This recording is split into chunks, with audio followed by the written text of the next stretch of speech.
Félix, c'est un jeune éleveur de brebis dans le Var qui travaille avec son père, qui travaillait avec son père, puisque maintenant son père est à la retraite, il lui passe encore un peu des coups de main, et qui élève d'une manière assez artisanale un petit troupeau de 600 brebis.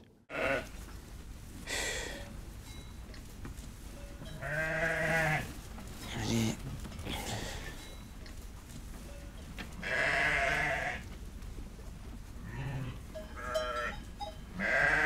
Ne respire pas. Allez.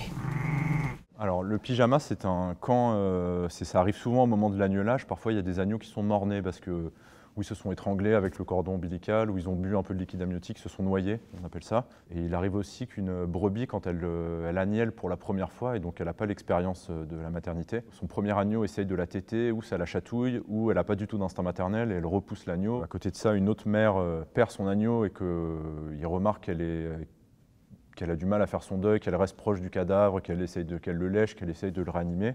Une des techniques, un des subterfuges très intelligents qu'ont les bergers, c'est de déshabiller le premier agneau, en fait c'est de le dépecer, de lui enlever sa peau, de revêtir l'agneau qui est rejeté par sa mère avec la peau du mort-né, et ensuite de pouvoir le faire adopter en le faisant passer pour le mort-né à la mère qui, elle, a perdu son petit, et qui du coup va adopter l'agneau. Ensuite, l'agneau garde pendant à peu près 2 jours la peau et puis il est adopté complètement par la mère. Donc c'est un geste qui est assez violent, puisque a priori dépecer un agneau c'est un peu dégoûtant, c'est violent, ça se fait au couteau, il y a du sang, mais la finalité est très belle puisque ça permet de sauver un petit et de quelque part consoler une mère. Les brebis, les moutons sont des animaux sensibles et la perte d'un petit est un peu un choc émotionnel aussi chez eux. C'est tout.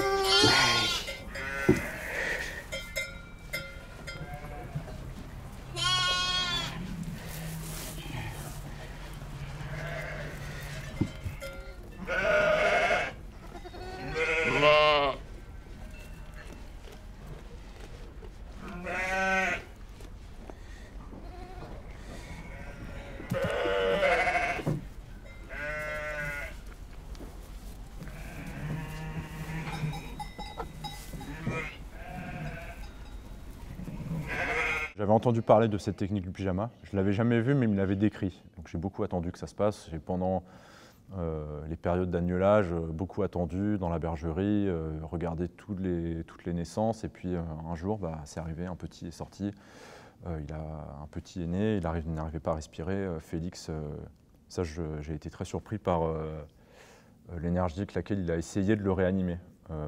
Voilà, presque comme un secouriste qui prodigue les mêmes soins qu'on prodiguerait sur un être humain, donc c'était très impressionnant. Moi j'ai essayé de le filmer, je voulais pas le gêner, et je voulais en même temps être assez proche pour essayer de capter son stress et la tension dans laquelle ça l'avait mis, quoi. Il encourage le petit, il fait du bouche à bouche. Ça aussi, je trouvais que ça racontait à quel point le lien de Félix avec son troupeau et ses animaux est fort, et l'engagement qu'il a auprès d'eux pas qu'ils mettent les mains et des outils, quoi. S'il faut y mettre la bouche, il va y mettre la bouche pour essayer de le sauver le petit. Il est plus que le gardien et le berger de ce troupeau, il est presque leur mère et leur père à ces brebis. Il les met au monde, quoi.